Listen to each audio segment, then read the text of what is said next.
Hello and welcome back to another video. Now this video will be a build and review on the Mould King Liebherr LTM11200 Mobile Crane. Now there's a little bit of a backstory before I get into this. Now this video will be broken up into chapters. If you don't want to hear the backstory or whatever, or want to skip to a certain part, I will break this video up into chapters. I don't know if YouTube will do it automatically, but if it doesn't, there'll be timestamps in the description to skip to your more favorite parts of the video, or maybe you want to sit through and watch the whole thing. Either way is fine. Now the backstory is that this isn't my first set of building this. As I'm sure some of you may know, I've had this before. I did a video about 6 months ago when I cracked the shits and broke it. Well, pretty much I was trying to fix certain things on it because they weren't working, and after about 3 days I got pissed off with trying to constantly fix things on it that kept breaking. So this is the third set I have gotten, and the second set I have bought. I'll explain that because some of you might be like, what? How does that make sense? So pretty much the first set that I got, I ordered it around, I have December 31st of 2025 or January the 1st of 2026 this year. It was sort of like a New Year's present for me. So yeah, yeah, some present. But no, I think this is a cool set. But yeah, so I tried to build it, and I tried to build it for the first time. Got to about step 1000 or just shy of 1000, and ultimately failed. And it was a long combination of things. I'd fucked up on on earlier sections and stuff like that, and eventually that led to pretty much the demise of this thing not being built. And then I emailed Mould King support, which were actually pretty freaking helpful because I ordered the first one through mouldkingcorp.com, and they have an actual support line there where you can email them. So I said, look, I don't know what's going on with this set, and it's fucked up somehow, pretty much. And I expected the response to be, go and fuck yourself. But no, they're actually very helpful and said, no, that's all cool, man. We'll send you out another one for free. So I bought the first one. That failed. Then I got the second one delivered to me for free, which was an actually surprising thing because I didn't actually expect them to send it out for free. And so I got that. I built it to completion, all 1500 steps or 1500 odd steps. I don't know how many there are exactly. I can't remember that off the top of my head. So I got that for 1500 steps, and then I was trying to do the motorized functions, and if you've watched the other video, I go into that more detail, where I cracked the shits. But I tried to do all the motorizations on it and stuff like that, and it just didn't work out for me. I sat there for 3 days because I would fix a part, then another part would fuck up, then I'd fix another part, then another part would fuck up, and I fix one thing and I break another thing, or I fix one thing and I break two things. So that leads us to where we are now. This is the third set that I have bought. The second set that I've bought, and it is the third set that I currently own. I didn't buy this one through Mould King Corp. So with all that shit wrapped up, let's get into the main video. I didn't buy this one from Mould King Corp, however. Okay, I've bought everything, all my other products through Mould King Corp, but when I went to buy this one, it was sold out, and I contacted, in my last video I contacted Mould King support again, and I said, hey, when the fuck do you reckon you're going to get more of these in? And they pretty much said, we have no fucking idea. So that was all good. So, well, not really. So I had to go searching for another set, and I bought this one from Amazon. Okay, it's the Australian Mould King subsidiary. So it's a Mould King online store on Amazon. So that's where we are now. Now on the sticker, as I'm sure you can see by the reflection in the box, that was where the sticker was. On the sticker it actually says from Amazon returns. And I was a bit like, oh shit, returns, so does that mean I have someone else's shitty product? So I've actually gone ahead and opened this, but no, it's all good inside. Well, I haven't checked the individual bags or anything. I haven't opened the two smaller boxes inside because there are two smaller boxes. And we'll get onto that right now. I'll show you that right now. But before we do, we might as well take you around the box and show you what the hell comes in this set. So this is obviously the Mould King Liebherr LTM11200 Mobile Crane. It has an age classification of 14 plus on the bottom. The number, I know it's obscured by the sticker, but it actually says 17007. That's the set number. And there is also a red version of this. I just chose the white because it looks better to me, you know. No offense to anyone that has the red or likes the red better. It's just a personal preference thing. And that set number would actually be 17008, so it ascends by one number. This is obviously the flagship of 2023, so it was like the duck's nuts. So the best of the best. This picture here has texture to it on the front of the box. So it's all textured. This picture here on the top of the box is textured as well. Coming around to the side, I know it's on the side, I'm not going to flip it over because you can sort of tell what the hell it is. That's also textured as well, so it gives a nice, smooth, shiny sheen to it. And this side, I will flip it over for this side because there's a bit of shit on here. And the back, we'll have a look at that in a second. So this is obviously controlled with the MK Control Plus app. It says all that crap there, you can read it if you bloody want to, but I'm not going to read it because it's a lot of writing. But it has Hall motors and shit. So in the box, you get a servo motor, you get 4 medium motors, 5 large motors. Sorry, the X tripped me up there. 3 extra large motors, 1 heavy motor, I think that's heavy torque or high torque motor, HXM, 1 HL, like heavy large motor, so that must be heavy medium. You get a Mould King Control 6-channel box, you get a 4-channel box, or 2 of them, so 1 6 and 2 4s, 12 weight modules, because that brings me back 2 years ago. I built this, the crawler crane. That came with 10 modules. The app, obviously you have to download it on your phone. I've already done that like 6 months ago when I tried building these originally. The smaller pneumatic pistons or pneumatic arms, you get 2 of them. Carbon fiber axles, they're sort of a little bit of a bitch to put in sometimes. And 4 large pneumatic pistons, pneumatic arms, whatever, for the outriggers. Now, coming around to the back of the box, we can see some measurements. So it's 121 centimeters long and 50 centimeters wide.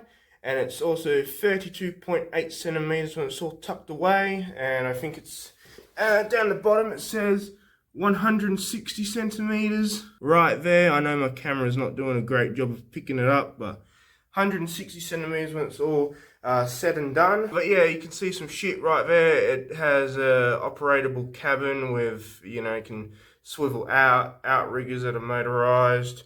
Yeah, the extension legs on the outriggers go out and tuck in, and the superstructure turns. And the wheels turn left and right. Well, obviously they sort of have to. And the Y-wing, or whatever the hell it's called, goes out. And it can go up to, 90 centimeters extension. So the arm extends 90 centimeters from its resting point. Alright, I've pissed in your pocket long enough. Let's get this shit open. Now, forgive me for using quite a rather large knife, but this is... I've got to keep tradition, because this is a knife that I used last time around. That was 2 years ago. Still got the same knife. Alright, let's open her up now. And there is a whole bunch of Chinese instructions, and not instructions, just wording. There's Chinese on the left and English on the right. Not just English, but multiple different languages. multiple different languages, but we're not here for different languages. This isn't a language bloody course. This is a Mould King review. Alright. Grand reveal. That's box A, upside down. And here comes box B, also upside down. There they are, the right orientation. Now, in the old ones, you might be like, oh, well, fucking, these look a bit different from the German reviewers. Because this review has been done in by channels in Germany, YouTubers in Germany. They look a bit different, yeah. They're plain cardboard boxes, whereas the Germans had actual sort of technical drawings on the boxes. So I think that was the old sets. Then Mould King probably realised it costs too much to put illustrations on the internal boxes, and they wanted to keep the costs down. So they went, okay, we'll make it just a plain cardboard box. Now also, this set has 14 sets, 14 sections, 14 bags. Well, there's multiple of the numbered bags, multiple bag 1s and multiple bag 2s and so on and so on. But 14 sections, you might be like, okay, well, box A must have section 1 to 7 and B must have 8 to 14 or whatever. Nah, I'm here to tell you that's not the case at all. They really just chuck them in with who gives a crap what box they go into. So that's the ultimate truth. Alright, let's open these up. Now these, gotta be careful because these actually have the little pull tabs on them. And this side. And you can see initially that it has a bag 6. And it is a bag 6 because the numbers are on the bottom, signifying that this is the way you're meant to look up it, and that's in box B. Alright, both boxes are open. I just got box B off to the side for a second. Now is a good time to tell you that this box weighs about 14 kilos. It came on the packaging notice of 13.3 kilos. So yeah, just be mindful. I know this says 14 plus, but if you are a 14-year-old and you're not predominantly strong, you might have a hard time carrying this, as it weighs almost, for you people in America, 30 pounds, almost 30 pounds. Alright, now, the sort of fun part, I get to empty the boxes, and it's sort of fun but necessary, because I need to organise these bags into what boxes they should go into, or roughly what boxes they should go into.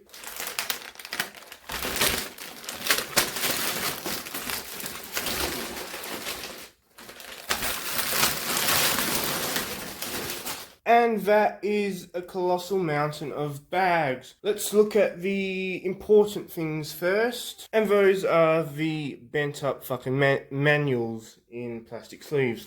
Now, it's okay if these are fucking ruined, because I got 2, yeah, not just 1, 2 other sets of manuals. So, God, it wouldn't have happened the fucking first or second time I built it, eh? Let's open these up just for shits and giggles, because, you know, I want to make this as authentic as possible, and hey, if I don't use them, I don't use them, okay? I got better manuals without a big fucking burnout mark in there, so... You know, yeah. Do you? Oh, that's the back of it.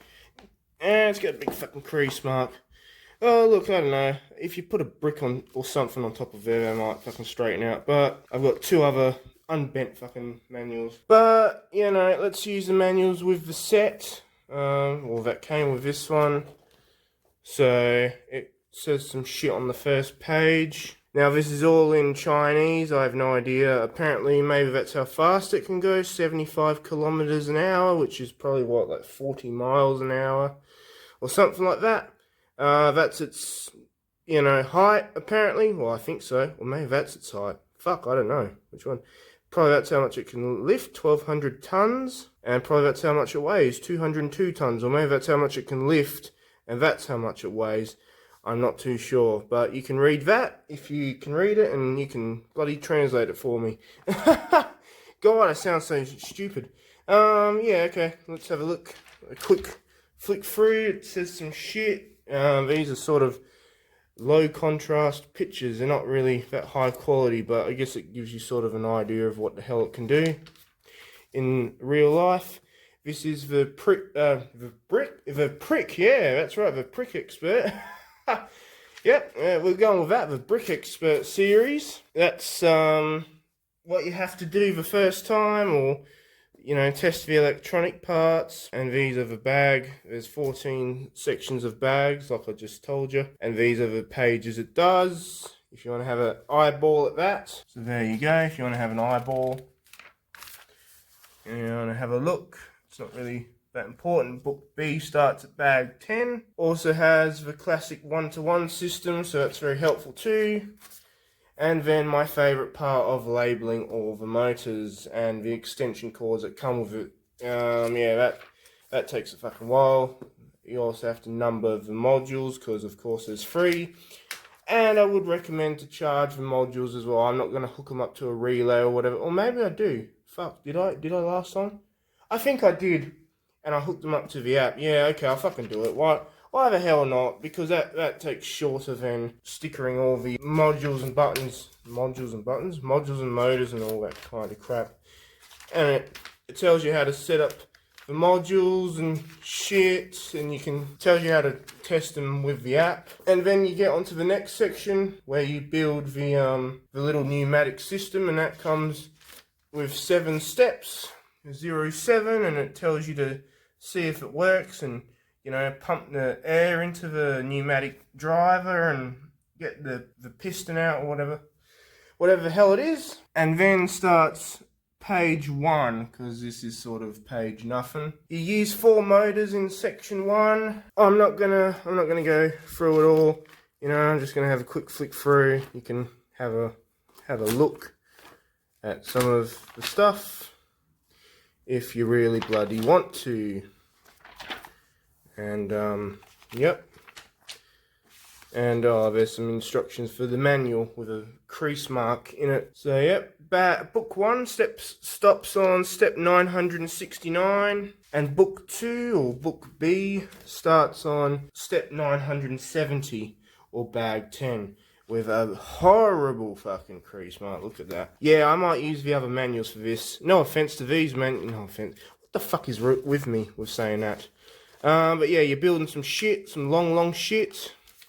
And you're building some other long shit. This book focuses pretty much on the boom, because book 1 focuses on the main body and the main superstructure. Yep, that's about it. 1500 steps. Oh, hang on, actually. Okay, 1553 is the final step where you actually make something. Afterwards, it's app setting up, and then more apps, and then cabling it, stringing it up. There's a 15-meter string some bloody where. I think this is the page where it's on. I'm not going to really worry about that too much, because that's right at the end. And then you can stick on over 100 fucking stickers if you really bloody want to, but I'm not going to bother. I might do that off camera, because there is 3 pages of stickers, and there's another fucking thing, instruction manual for modules. Alright, so that's what we have now. Alright, these are the most important bags I'm going to need, because, well, this is the most important bag. You get the signature Mould King hammer in there too. So yeah, the signature Mould King hammer, it also comes with a condom too, so that's all good. But yeah, most important bag here, as it comes with all the cables and shit for the pneumatics and the compression pistons and all that kind of shit. And then your second most important bags, there's a few of these that just come with motors in them. And also, be cautious when you're unboxing these or opening them up. They do tend to tie the cords of the cables together, the cords of the motors and the cords of the cables, extension cables together. So you might open it up to a big fucking bird nest and you have to untangle it. It's not too bad, but just as a word of warning. And then obviously these boxes with the modules in them too. And how can I forget fucking stickers? You know, I'm very OCD with my stickers. They have to be perfect, you know, perfect on the motors, that always causes me a little bit of stress. And just before we start building it, I know this intro is going on pretty friggin' long, but how this will work, how this build and review will work is pretty much I will time lapse the entire thing and I will stop it for each bag. So I will time lapse bag 1, me building it, and any important parts I'll stop for them just so you guys can understand it and know. And at the end of bag 1, we'll do a summary and, you know, see what parts were easy, some parts I struggled with that you guys might struggle with, or you might fucking fly through it. And then I'll do that for every bag, as this build is more structured than the crawler crane I did a couple of years ago. So I think it's very much more applicable to this build that I can do a time lapse on it. So that will happen for every bag. So 14 time lapses and 14 summaries. If that's too much, you can easily skip ahead by pressing that right arrow on your keyboard or tapping the right side of your screen on your phone if you're watching this on a phone. I'll give you one last look at the bags, a big friggin' eyeball at the bags, and then I'll sort them off camera. And it always happens to me, there's always a bag with a fucking hole in it that's leaked parts out already. So be careful with that. Bag 11, you're on my fucking watch list. So yep, that's all the bags, and I will label the motors off camera, and then the next thing you'll see is bag 1, time lapse of bag 1 being built. Oh, I know, I lied, okay. Just before we start building, I will be building on the table, sitting down on a chair, because I'm not going to sit on the floor anymore, because I know that's how I did my last build, but yeah, my back won't fucking take it. So it's okay for the intros, but building it, I gotta be seated at a table nowadays. Now, we'll be starting to build bag 1. I've just gotta clear some shit off. And, yep, bag 1 will be built right friggin' here.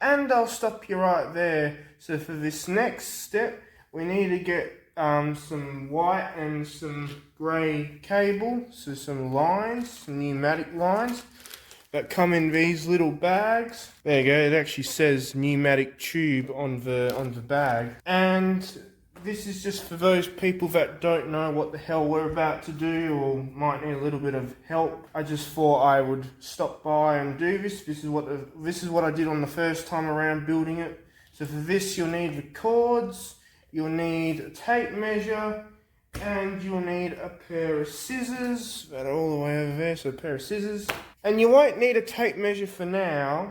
Okay, I kind of fucked that up, but later, because I show you how long the cables are meant to be for now, but when you need to lay out string and longer pneumatic cords in later stages, they won't show you on the book. You know, you'll have to freehand it with the tape measure. So I hold that on the end of the step, and it says 9 centimeters. I always give it a little bit more than 9 centimeters, just because why the hell not? Just to that there. Oh, and then throw your scissors around and make a cut like that. There you go, just make a cut like that. And that is now your cord. It's a little bit longer than what it says on the book, but that's fine. There's heaps of extra cord they give you, so don't worry about going a little bit over. And then for this grey cable, it's 11 centimeters. So again, I'm just going to go a little bit over and cut the little bastard here, just like that. And again, it's a little bit over the measurement. That's fine. It's probably about 11.2 centimeters or whatever the hell. It's not really exact that you need to get these exactly to the millimeter precision. It's going to be fine either way. So we'll continue on with the build, because there is some more cutting with the blue pneumatic cord as well that I've just got off screen, just out of there. And yeah, we'll just continue on now.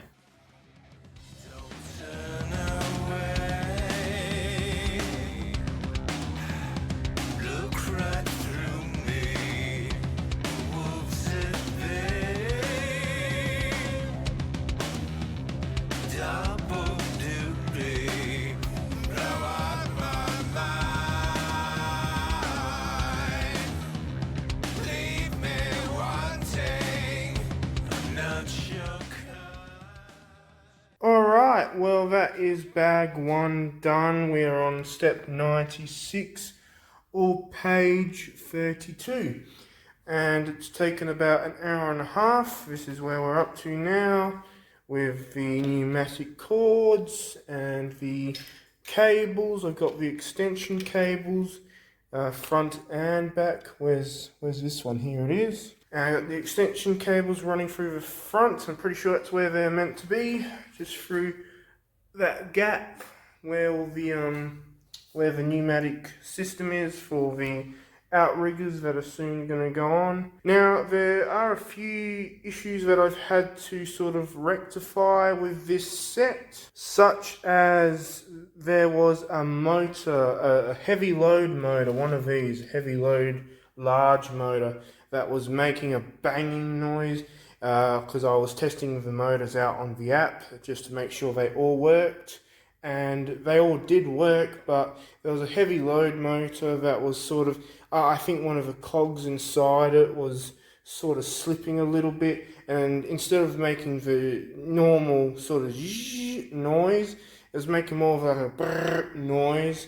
And I was like, yep, that one's not getting used. So luckily, I'm very lucky that I've got 2 spare sets of motors for replacing it, because if I didn't have it, I would have to sort of order a new one. I mean, it wasn't broken, but it was sort of an inconvenience, and sort of, I want this, I know it's not going to be 100% perfect, and that's all good, but I'd still like it, 95, 90% good, so that the review doesn't lose any credibility. That was probably the worst motor. I had one that sort of sounded a bit underpowered or under-torqued, so I was like, well, I'm not going to take any more chances. I'll swap that one out. I can't remember exactly which one it was. It was a large motor or some shit. I thought the servo motor was fucked because it would do one revolution, and then not, even if I was throttling it, it would stop. I thought it was fucked, but no, that's how it's meant to be, because it's meant to flick the switch in there somewhere to extend and retract these little guys. Now, in the time lapse, you might have seen me, press together things with a pair of pliers. I do that sometimes because I can't get the hammer in there, because I'm getting this opposed to that sort of length. But I will try and use the hammer as much as I can because it's cleaner. It's a cleaner surface than the pliers. The pliers are much older than the hammer. These are the spare parts, just a few little pins and stuff, and these little things over there, these little Technic bars, they're spare from the pneumatic rig that we rigged up at the beginning, or that I rigged up. You'll have to rig it up too if you want to build this. And these are the Technic pins. I've just got 3 bags open because that is just another bag of these short black pins, and these white pins, you don't use them until later on in the build. I think bag 4 or bag 5. Now, a little bit of a tricky thing. There's a few tricky parts in this sort of bag 1 section, is putting these little barbs onto the sort of the underside. They're pretty tough to get on. How I find to put them on easier is just sort of twist them around and keep twisting until they're pretty flush. They don't have to be perfect. They don't have to be fully into what the manual shows, because yeah, they're fucking hard. And I thought these, when you cut longer lengths, I thought they're going to be hard, but they're actually quite easy to put longer lengths on. I forgot about that. For shorter lengths, they're always the most bitchiest part. The longer lengths aren't too bad. And also, when you're building this up to step 87, when you go and put it on the back, you have to line quite a few shit. You have to line the holes to the pins aren't too bad at the bottom, but there's a lot of let me see if I can show you. There's a lot of sort of cogs in there that you have to sort of line up, and that's a bit of a bitch to get all squared off and stuff like that. And you have to, you know, move this around a bit to just when it's right, because this controls a cog in there and not in this top section, in the bottom section. So that's a little bit hard lining that up, but that is about it. We will continue on to bag 2. I don't know if I'm going to do it tonight or tomorrow, because it's just 9:30 at the minute. So probably do this, probably take me about another hour and a half, and I'll finish up about 11 o'clock at night, and then I'll be done. So yeah, this section we will build we'll build the back section and start on the front. Know this one thing. Sons of fate. There comes a day. This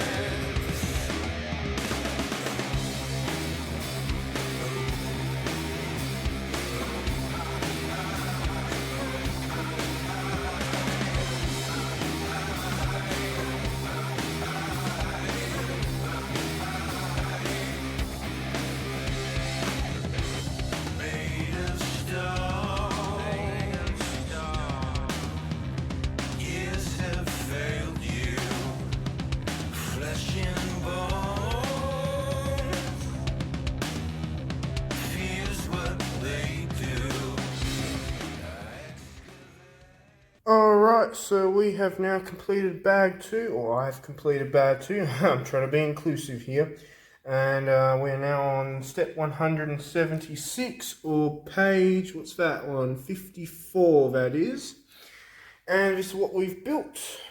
The whole back section here with the back 4 tires and the ladder, and part of the front here. This is right at the front, and I'll continue to build it going back in bag 3. So we've got pretty much these 2 front pieces here. We're going to add these 3 on the back of bag 3. Now on step 151, when it tells you to connect the back, when you've built the back, when it tells you to connect it to the middle section, you have to watch out, because it needs you to connect these 2 blue pins on the bottom, and there is a gear. I don't know if you can see it, but there is a spine, an axle that needs to connect to a coupling joint there, and they need to be dead center to each other. So you need to line those up with each other, otherwise you're going to have a hard time. I made sure that I lined these up at pretty much 90 degrees, so that the axle looked like a plus sign, and the coupling joint had an invert plus sign, so it was fairly easy to connect. Since I know what it wants me to do, I know what it's asking. Something that I'm going to struggle with is these carbon fiber axles when it wants me to connect to these little tires, or these little gears that look like tires. It's really hard, because these carbon fiber axles have a more pronounced edge than the plastic axles. It's more sharper. It's not like a rounded sort of like a crescent shape or a semi-round circle. So when you go to connect them, it's going to be difficult. It has to be lined up. To put these gears in like the correct orientation to the axles is a bit of a bitch as well, because you have to sort of blind, because there's your axle behind all that crap. And it was really hard in the back section, and you know what, it's really hard in the back section. Yeah, guess what, we got a hell of a lot more. So if you enjoyed the back section, we've got a lot more to go on the front section here. It is a bit of a difficult thing with the carbon fiber axles. The plastic axles are so much softer on the hands, but yeah, the carbon fiber axles are definitely sort of necessary, but they definitely fucking hurt. And quite comically, I'm finishing up for the first night of recording the same time that I finished up with that crawler crane 2 years ago. For the crawler crane it was just after 11, and when I'm finishing this it's 11:30 at night. So that's why I sound a bit tired, so we'll come back to this tomorrow and we will continue bag 3 and building this front section, and bag 4 will emphasize this front section, and then bag 5 you put them together and you get the full length of the thing. So yeah, that's what we're up to, and bag 3 will commence right now.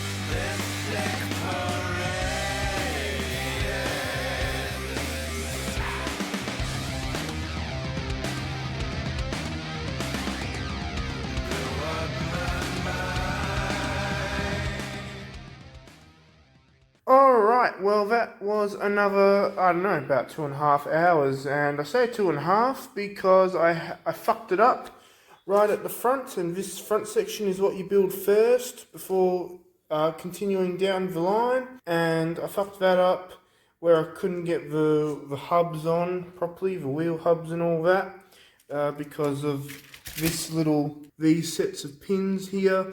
I accidentally put them here. I built it back to front, unfortunately, so I had to pull it all apart and redo it. And you know, I know I might have someone asking me, oh, you know, why can't you just pull that section off and try and redo it? I tried that and I didn't really get that far, so the best thing was to just pull it all apart and redo it. So we are now on to bag 4, or step 240, or page 75. We actually did use our first white piece, actually, just here. I can't actually remember what the hell that's for, because this is toward the front where you put the cab on. This, not too sure. And you use your first white piece on step 226. For those of you that are interested. I do also like this part where it tells you to make 10 tyres. I know it's, sorry, the light's glaring it. But yeah, where it tells you to make 10 tyres, but it also tells you how much material, how many pieces you need multiplied by 10. Instead of 4 of those, that's 40. Instead of 4 of them, that's 40.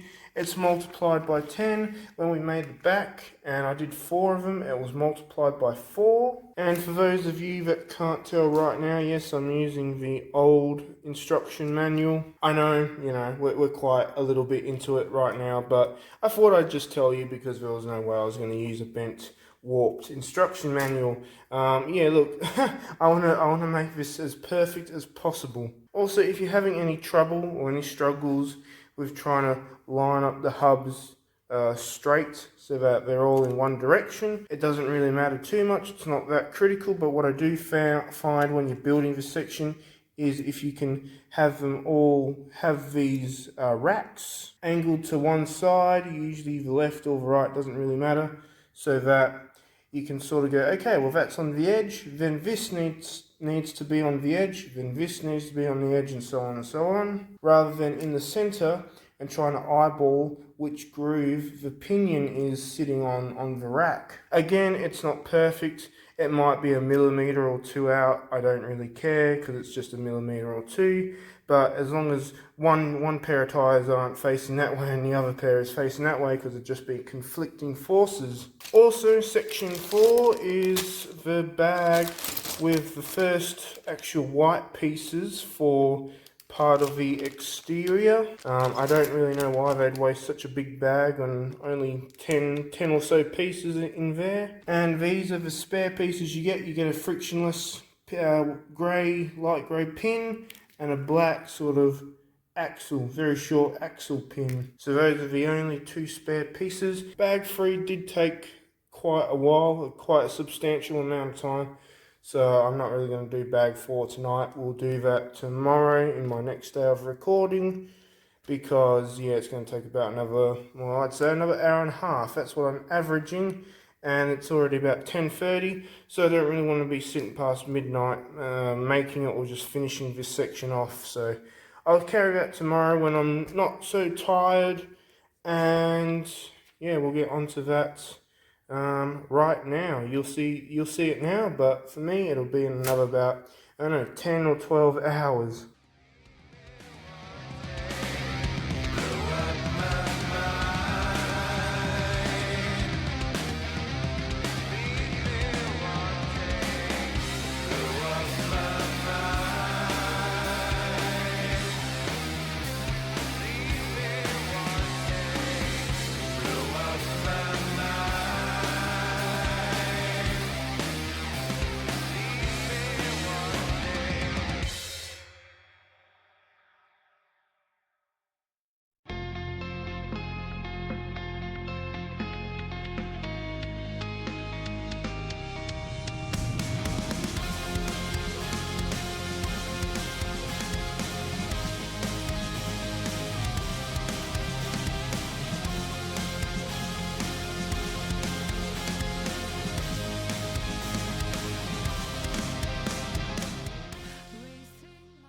Alright, well that is bag 4 done. That took about another hour and a half. Now up to bag 5, or step 350, or page 105. And this is the front section right now, so we just expanded on it. Got all the engine in, well the fake engine, well this is the V8, it's the cosmetic V8. These are the real motors here, and 2 extra large ones here. Got all the front done pretty much, the guards, the mud guards or the wheel guards. So those are the 2 halves, the front half here and the back half there. About to connect them. I don't exactly know what step it's on, I can't really remember that, but almost connecting them, because we are making this front part here that bag 4 gets us to start. It's the front driving cab. Still haven't used any of these white Technic pins yet, but this bag is probably where we're going to start using them. I can't really remember exactly. I think it is this bag, just because we build this section here, the driving cab with the cover and stuff. There were no spare parts from this section, and another thing that I did notice, or have noticed with the other 2 sets that I have built, is that there have been no missing parts, but there have been miscolored parts during this set. Hasn't happened to me yet, but the first model I built, these 2 little black pieces, not the connecting piece, but the axles between them, these 2 were actually light grey when instead of black. So that little piece there to connect these 2 together to hold the hook in, that they were actually light grey. So I'm glad these are black this time. The second set that I had, they were black as well. But if I do get any miscoloured pieces, which is a potentiality with this set, I will probably swap them out, because I do have spares. I just have that. It is a luxury. I will admit that. It is a luxury to have spare pieces where I can interchange them. Also, if it's taken me a while to get a step down, or it's really hard to do a step or whatever, I do cut it out of the video, because I don't think you guys want to see me struggling with one step for a while. I'll just tell you that in the summary, if there's any parts I struggled with. Most of the time lapses there, 99.9% or whatever the hell, but just that 0.1% is cut out, just because it's not really fun just to watch someone struggle over and over again on one step. There was only one section I struggled with, and that was step 291, and I know that fucking sheen is there. But you pretty much have to connect this axle here that I'm pointing to this drive shaft, or this column shaft here. Where that is in relation to this set, it's a little bit hard to see. It's pretty much just behind that grey gear there. It's right in there. And to line the long axles up with that, it's that one. It's that one right there, that black piece there. And to line those axles up to that drive column is actually quite hard because the axles aren't super tight. They're carbon fibre as well, so they're harder to put into plastic pieces, and they do, after a while, the longer your axle is and the more joining parts that come onto it, it also gets a wobble on it, so it makes it hard to connect it in. So you need to do a little bit of perseverance to get that in. But other than that, it's all good. And that's pretty much all I should really tell you about, because it's all that is really that important. Yep, I'll flick back to whatever page I'm on. We'll continue with bag 5 probably tomorrow because it's getting late. And yeah, that's just going to be that. Into the silence, seeking the guidance I forgot. It's somewhere lost to the cages of chaos I forgot.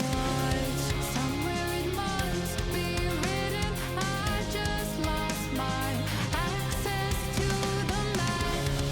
Somewhere love had bidden, I chased the apple.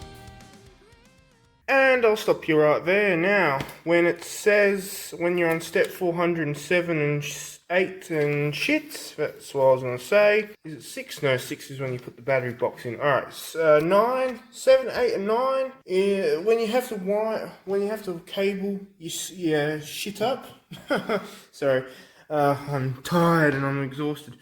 What you have to do is you have to run your cables through the body. Can I get flash? There we go, and get flash. You have to run your cables. I know it's a little bit of a messy sort of environment there, but it's fine as long as it doesn't rub on any of these gears and stuff like that. I know it's bulging out the sides, but when we put the next pieces on to hook up, just like these pieces on, that hides this cable here. There's certain points where you put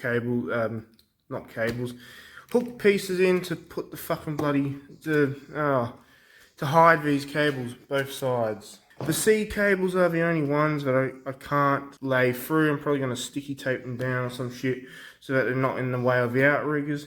Now, it's okay, mostly, but this cable from this motor right at the back end, oh my god, to get it through here, okay, because you can see it's moving, it's that cable.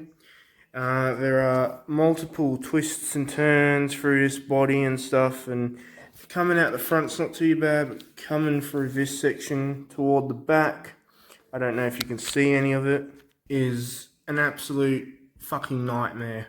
It's nothing short of torture.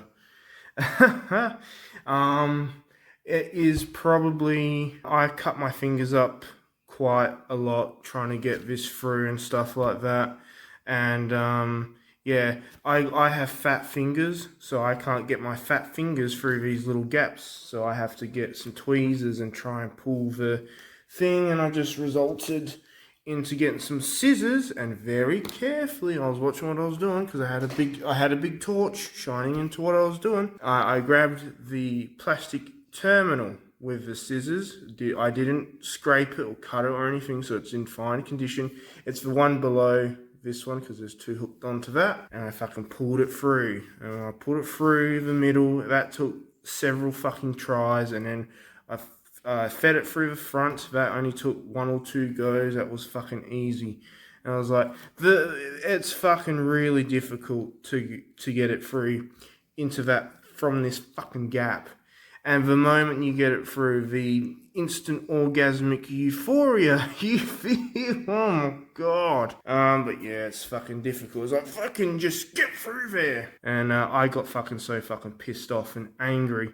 But I fucking got it through. There is two parts of this build that are fucking really fucking hard. The rest of it is hard-ish, but it's tolerable.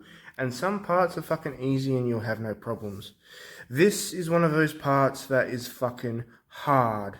Really fucking difficult. The rest of the cables are okay. That part from the back is really fucking difficult. I have no fucking idea if there's any hack or cheat to make it easier. I think you have to just rely on luck. So yeah, there is the second hard part is when you put the base on this main deck for the superstructure, the base there, to line it up with all these fucking pins.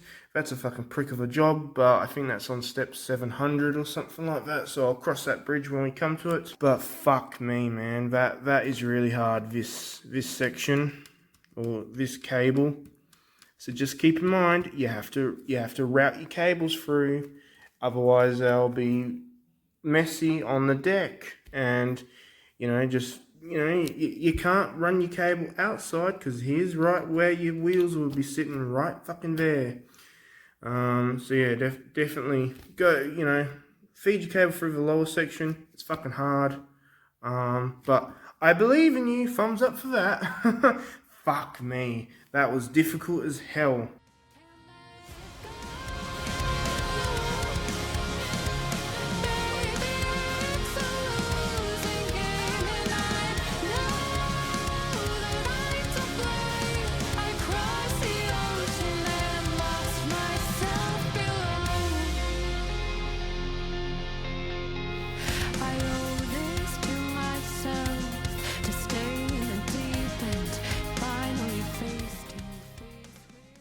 Alright, well that is bag 5 completed. I actually waited till the next day. I can't remember if I said that in the previous recording when I just put the wires in or the cables in.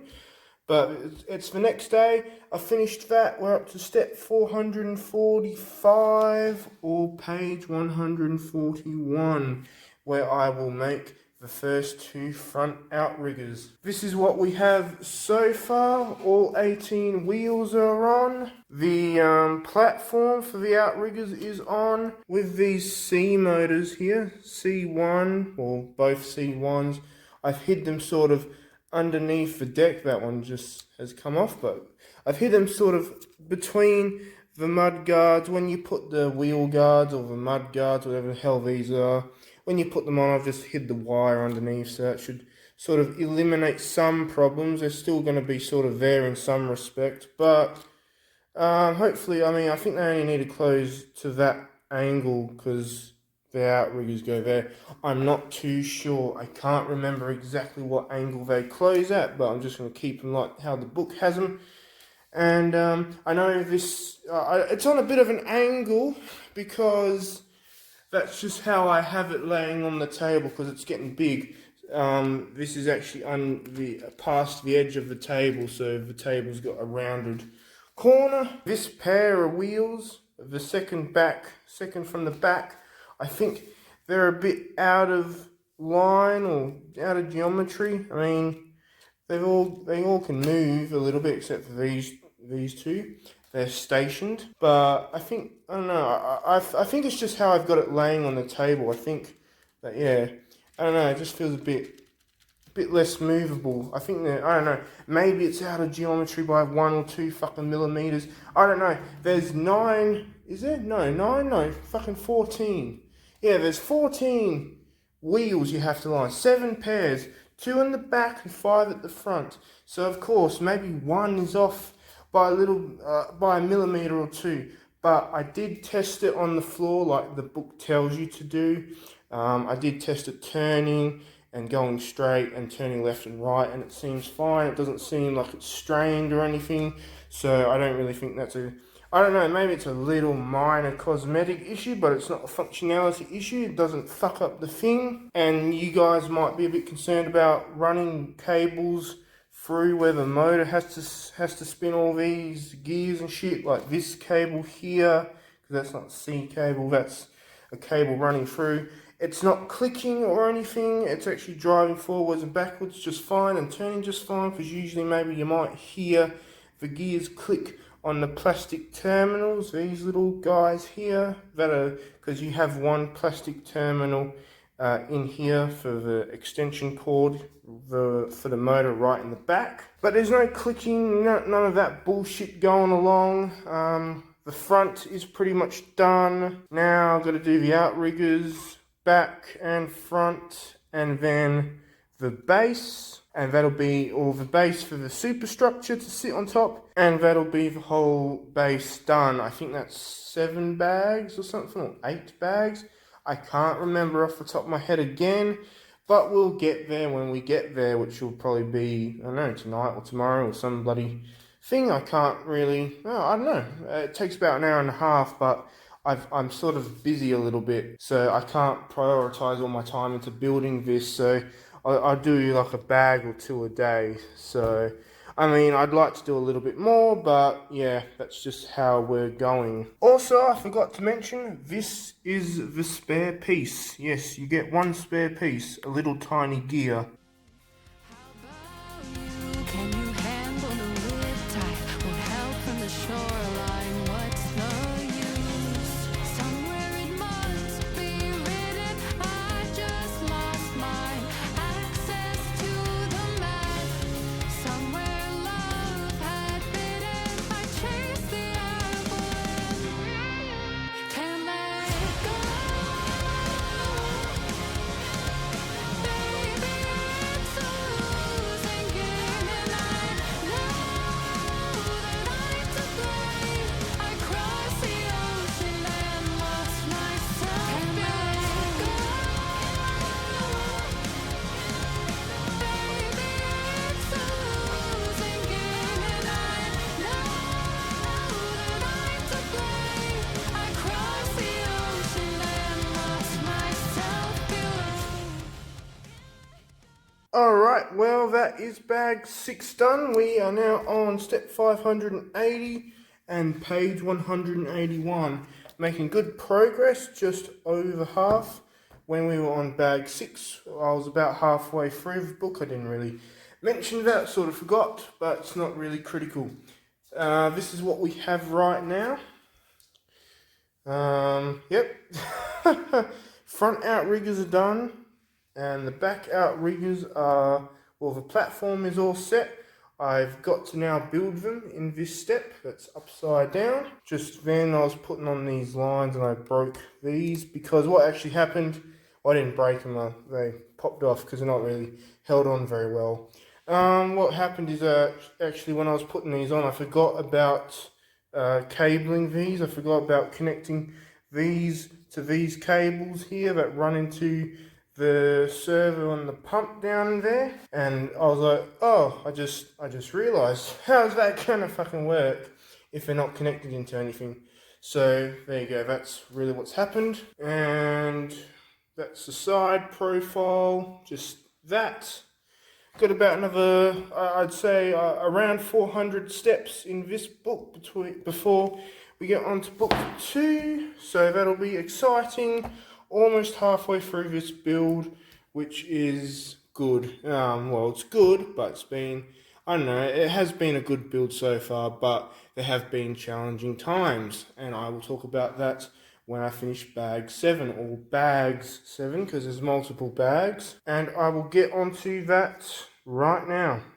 Building bag 7, well, bags 7, obviously, and there is no missing no missing pieces, no miscoloured pieces so far, and there is no spares in this section. So yep, that's all that is really needed to be talked about. So let's get on to bag 7.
shit guys, we are halfway done. Well, I am halfway done.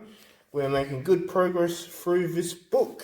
And we are now on step 708 or page 221. And I've just done that. I've connected the base to the main base. The superstructure base to the main base. That's what we have now. I've tucked all the legs in. That's what she said. Oh god. So yeah, as I was building the last two outriggers, and I finished them up and I put them on, and I got to the superstructure base and I started building it.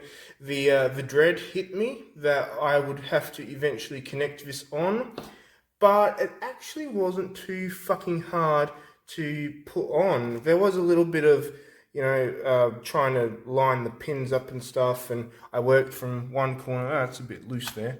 There we go, that's all fixed now. And I worked from one corner and I got sort of one side. The first three corners went on really well. The last corner was a bit of a bitch, but it wasn't that hard. So yeah, the dread was for nothing. I was going, oh no, I'm getting closer to when I'm having to put this on. And it was all for nothing. It actually went on pretty bloody well, pretty easily, and I'm pleased about that. So that hasn't left me in an exhausted mood or anything like that. And I know there'll be people going, oh Jesus Christ, you bitch about it a lot. It's a wonder how you've even gotten this far.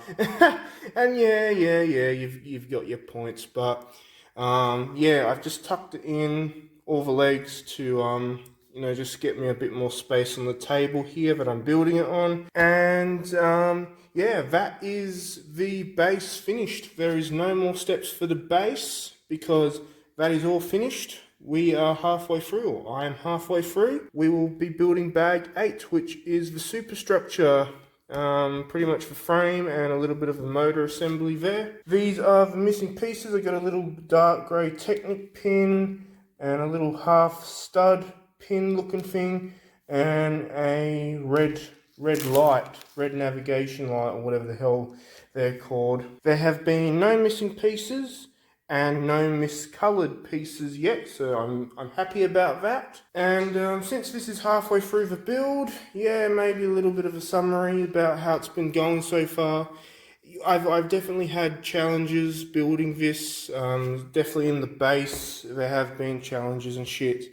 But yeah, you'll have to bring a lot of perseverance to build this. It's not, an evil fucking impossible set, but it does require a lot of patience. I will say that. Yeah, definitely. They say 14 plus on the box. I think 14 plus with a little bit of help, maybe even 16 plus with a little bit of help.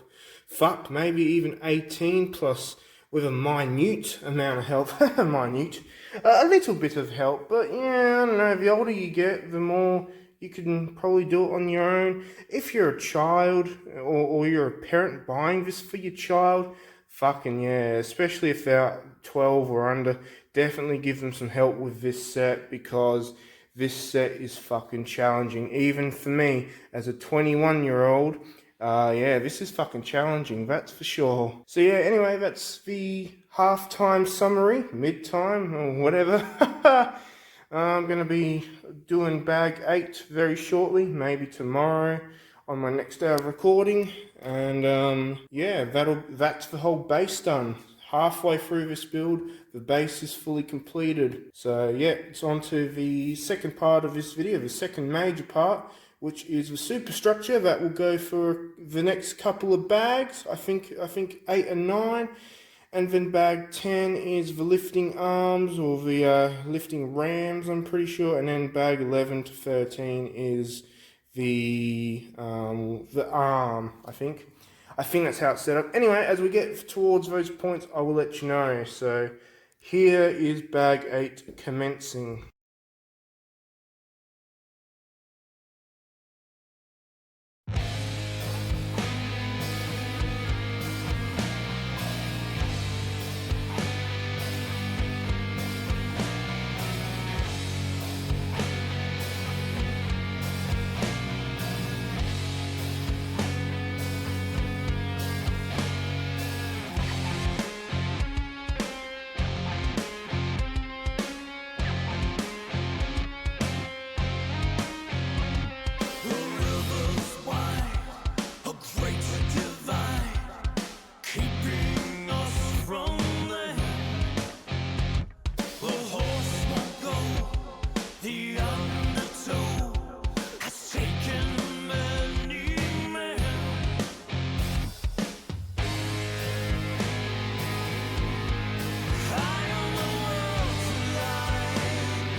Alright, well that is bag 8 done. We're now in bag 9, step 832 or page 252. We're almost through the whole book. Well, I'm almost through the whole first book anyway, and that's what I've made, which is the front part of the superstructure. And you can see that's where I'll clip on to with that big black gear, and these gears here, the one with the black axle going through, that's carbon fibre axle. That's the drive gear, and here is the back part of the superstructure in its early development, but that will eventually clip on to there, roughly like that. I got quite a few spare pieces. I got 2 of these black little Technic pins. I got a short half Technic pin that's got the worst focusing in the world. I got a normal light grey Technic pin. I got a white Technic pin with a cross in it on one side, and I got a longer Technic pin with a cross on the side that doesn't want to focus either. The pile of motors and cords, extension cords, are getting smaller as I'm using more of them. So yep, that's about all there is. There's about 130 steps left in this book, in this manual, and then we'll be on book B, and that is really all that there is to say about that. We'll continue on bag 9 right about now.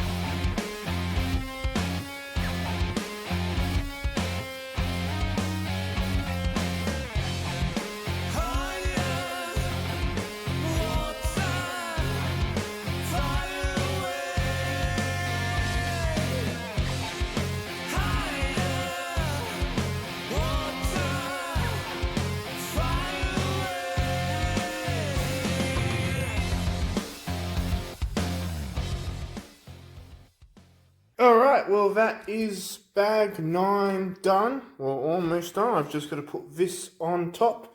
But, you know, I just wanted to sort of show you this before I put it on top. We've got a mess of cables there, but they're all hooked up properly. Each of them have their own knuckle that they're in, or some of them have 2. Got the part for the operator's cabin, or the telescopic cabin, whatever the hell it is. And yeah, that was probably one of the most technical parts of this build. I just put the torch on. Yeah, it's pretty bloody technical, but nothing over the top. I'm not saying it was complex or anything, but it was pretty technical. And now putting it on. There we go.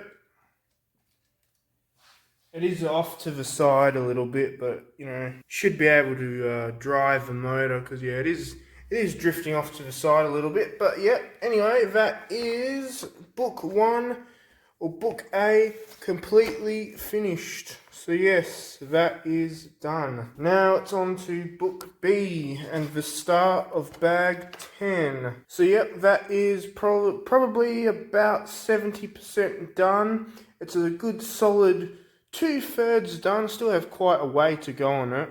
About another 500-ish steps, but that is, yeah, a good 2/3 done. I'll be continuing on bag 10, and we'll get the lifting rams done, or the lifting arms, whatever the hell, and start with the main arm piece, the main boom arm piece as well. But forgot to mention, those are your 2 spare parts, a frictionless little half pin and a little coil for the axle to go through. And I'm pretty sure with Lego books or Lego manuals, it would actually start on this page, the cover page. But with Mould King, it doesn't, but that's okay. It's just a little minor detail. It's neither an inconvenience or a convenience.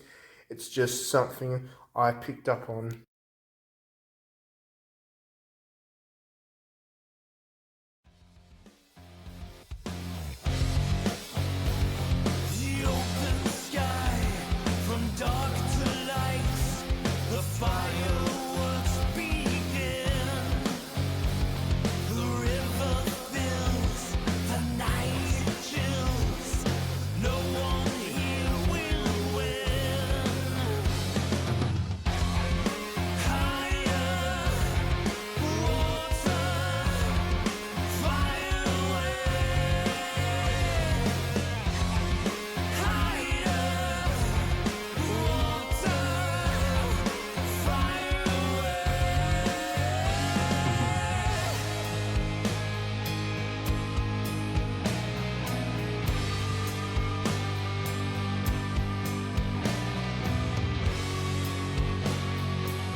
Alright, well that is bag 10 done. We are now on step 1065 or page 34 of book B. That is what we have now. Well, that is the beginning stage of part of the boom. I can't remember what part that is. I think that's the exterior part, the exterior part, because there's 3 parts of that. And that is what we have for the main truck. So we have all those cabled up. I had to, as per usual, the left one went in fine, but the one on the right, I know this is inverted, that's the way you're meant to be looking at it. The right one, I had to switch the extension cord around, then this motor drove slower than this one. I think that's what it sounded like. It sounded like it was being torqued down, or like it was struggling. So I was like, for fuck's sake, I'll get the motor out again, and I realise I'm very lucky to be doing this, get the motor from a previous build and put it in. That made no difference, so I switched it back out for the motor that I originally had with this, not realising that right at the beginning when I was going through motors, this motor, the motor that I thought came with this, I originally swapped it out. So that was a little bit of a fun fucking mission. This U-joint here that connects to the worm gear and turns the main superstructure, I had to turn this superstructure to get the cable out and then sort of feed it back through and reroute all the crap. That was that. I had to get it out. I had to get the back of the superstructure out of the way so I could work on it without getting all, without the back half of the truck getting in the way. So yeah, that was a little bit of a mission, but at points, it was one of the most frustrating things I was doing, and one of the most frustrating things I had done. I haven't been more. I don't think I was more frustrated at anything in any point in my life except for that. I was literally saying I have never been more frustrated in my life than at this. This was really frustrating to me. Since it is a long, repetitive build, you will be using a lot of the same parts over and over again. Sorry, I'm a bit shaky because I'm holding a phone here. 28 and 10. The one that probably took the longest is 5, 5, and 30 little black Technic pins. Anyway, I'm going to do bag 11 tomorrow because that took a little bit longer than 1.5 hours. It took maybe about 2 hours because I had to fuck around a little bit. But yeah, we are making our way onto the main boom.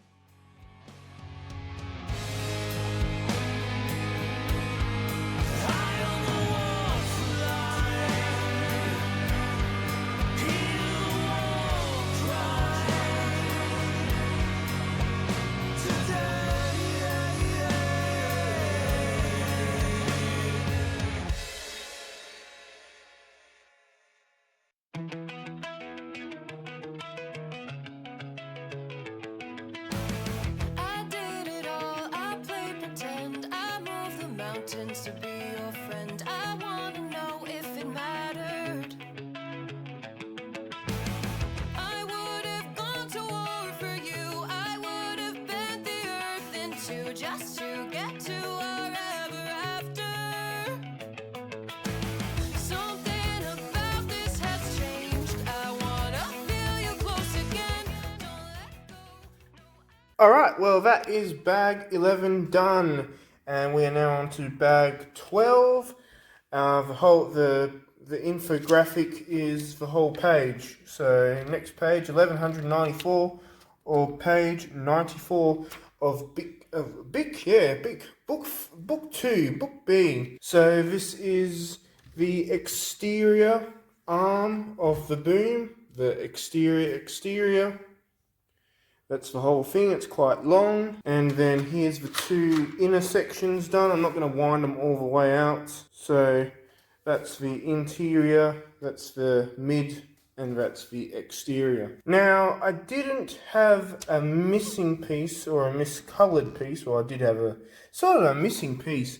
This white little bar with 2 holes in it, it actually came with 1 circular hole and 1 cross, like an axle hole or a cross hole. and it's right there on that step. Oh god, the picture's a bit shit, isn't it? My phone's not doing a very good job. But eventually you just stick an axle through that little piece there in the middle. So it's fine. It didn't really actually cause me any troubles there. So you just stick an axle through it. That's all good. Now a very important section. It covers two steps, 1109 and 1110, when it tells you to cut two lengths of 80cm wire. There you go, 80cm wire. Sorry, that's fucking horrible. I'm not getting the contrast on it very well. It's very important that you double knot these because it ties into the back section there. Ties, well, the arm's covering it. It's right in there. It's very important that you double knot these sections, that one and that one, because there are two different knots. One knot's there and one knot's there. Very important that you double knot them, because if you single knot them, it's just going to slip and tear the knot apart, or just loosen the knot, because it needs that tension for the arms to extend when you put the arms all together. So yeah, it tells you to fucking wind it at the bottom, wind it around that little piece, that little grey piece there, and take it through the top. So yeah, very important that you double knot these two lengths of 80cm, double knot them, because a single knot is just going to tear itself apart, and then your arm won't extend as it needs to. Because I fucked up last time and I only did a single knot, and I had to redo them as double knots when I actually had the whole arm pretty much put together, and it was a big pain in the arse. Another thing is that this section here, it's not hard or anything, but it's very technical, and it does take quite a while. I know it's only 3 pages, but you are putting in a lot of shit per page. Very technical. So this section here did actually feel a bit like a journey. Yes, it did actually feel like a journey, because you are putting in a lot of pieces, a lot of repetition, repetitiveness. But yeah, it's a little bit of a journey. Bag 12 is when we finish the arm, the main boom, and get that little piece here on top for the Y arm, or the flying arm. So yes, we will continue on to bag 12, and it's going to be another journey, because I did flick forward a few pages, and there is another technical section where you're putting in a lot of shit on each page. And yeah, so that's just something to keep in mind. String, technical string, double knot the string, technical section. And I don't know if you might have a missing part, or a different part, on step 1186. Yeah, I was going to say 88. No, 86. Alright, anyway, that's all that shit I need to talk about. So I'm going on to bag 12. Oh, and before I forget, that's your spare piece. Just one of those sort of half stud red pins.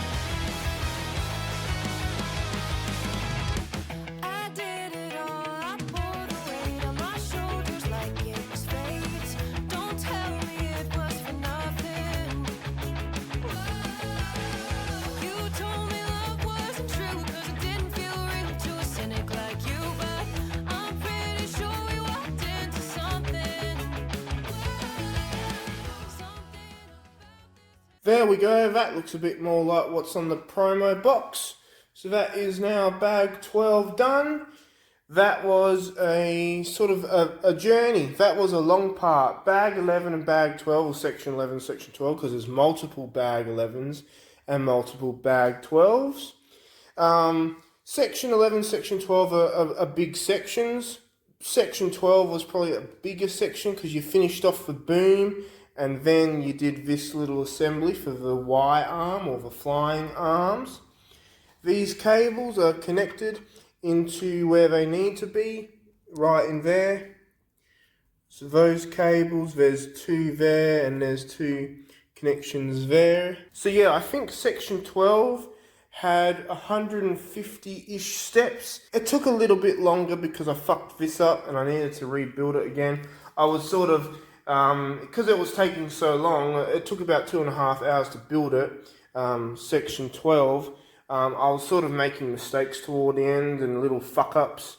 So this needed to be rebuilt, but it's only about 50-ish steps, so it's not too bad. But yes, we are now on to bag 13, or section 13, starting off on step 1356, or page 159 of book B. So we are now onto the finishing touches, because it is almost there. All we need is the Y arm, the rack for the counterweights, and then that's bag 13 done, and then bag 14 is just for 4 counterweights. So, oh, I just kicked the fucking chair that I've been sitting on. So yeah, it's very close. It's about probably 85% done, and yeah, we'll start bag 13 right about now.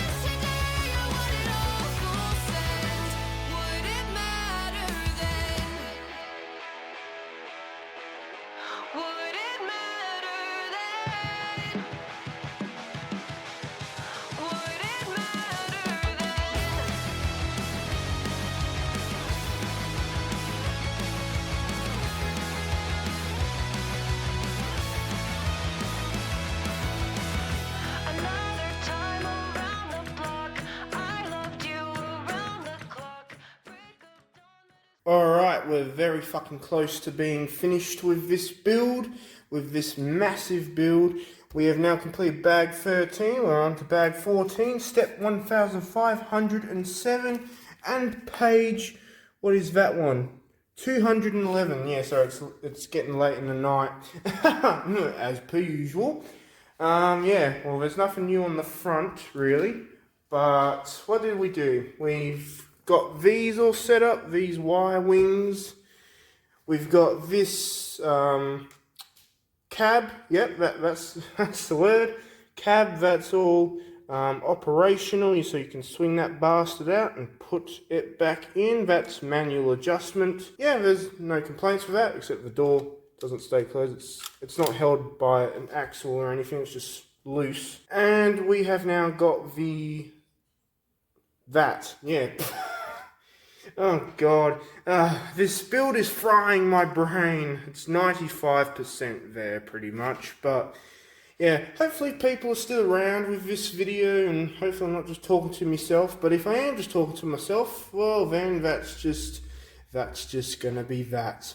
So yeah, got the supports for the counterweights, and that's what we build, 4 of them, as you can see there. That's what bag 14 entails, whatever. The swing cabin is all manual adjustments, just like that. And you can also raise the arm up just like that as well, and lower it down and all that. I just keep it just pretty neutral, other way to go in. Alright, and that's pretty much just how it is. 13 bags in, or 1,506 steps in. It has taken 8 days so far to build. The final day will be tomorrow, because I only have one more bag to do, and that will be the 9th day of building this. A week and 2 days of chucking in about 4 to 5 hours each. Sometimes 2 hours, sometimes I can only fit 1 bag a night in. But yeah, sometimes I get two bags done a day or a night. But yep, that's pretty much that. So yeah, I'm going to do bag 14 and finish this off tomorrow, and that will be 9 days of building this mammoth fucking set. As spare parts go, these were the two spare parts. We got an arm sort of for, I don't know what they are, I think controller boxes, the little controller things. But yep, I'm going to do bag 14 pretty much tomorrow, but you'll see it as now. So yeah, let's fucking smash this out and get this review finished. Get this build finished and get this review finished. Talking on the dock. Everyone around us knows. They say we're soulmates and it shows. So I wanna see where this could go. This could go. Break the news to everyone. The long time wait is finally done. I wasn't hanging around for fun. You could be the one. Remember the start when you break in my heart again like blood on a pen. Would it matter then when everything starts to fade? Back like it's yesterday. I want it all full send. Would it matter then? Would it matter then? Would it matter then? Would it matter then? Would it matter?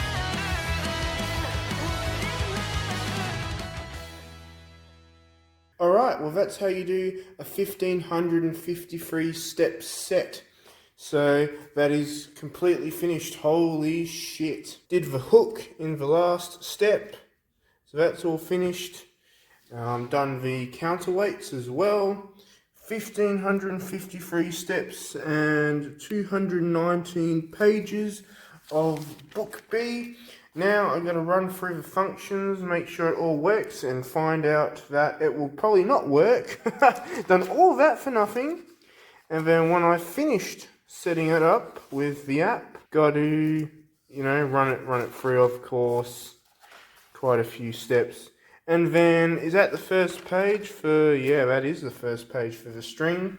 And then cable it up with two 350 centimeter lengths on both pages. There it is. I hope you could see that one. It's the same one. 350, so 3.5 meters, 3.5 meters for two lengths. That's running for the Y arms. And then the big mama, 15 meters. So yep, 15 meters. And that runs all the fucking way through, right from the bottom all the way to the top. So that will be that. And then stickers, and I probably won't do that on this review, probably do that in my own spare time, but I will string it all up and we'll cut to when it's finished, maybe, hopefully. Oh god, I hope it fucking works after all of that. Yeah, wow. Have a good eyeball, have a good look at this, because it's about to change, maybe, I don't know, hopefully for the better.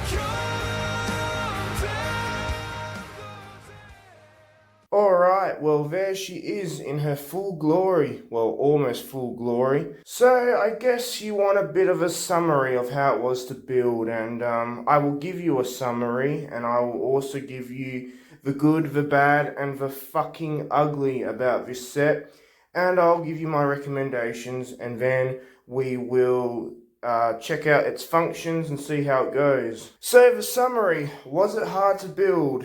Fuck yes, that's my answer to that. And I think I struggled more than most, and there's a reason behind that. I have autism, okay? So I was diagnosed about, I think I was about 10 years old, so that was about 12 years ago. I have definitely noticed that it makes life harder, and it makes putting these things together harder as well. And before I get anyone in the comments saying, oh, it's a superpower, blah, blah, blah. Yeah, listen, try living with it.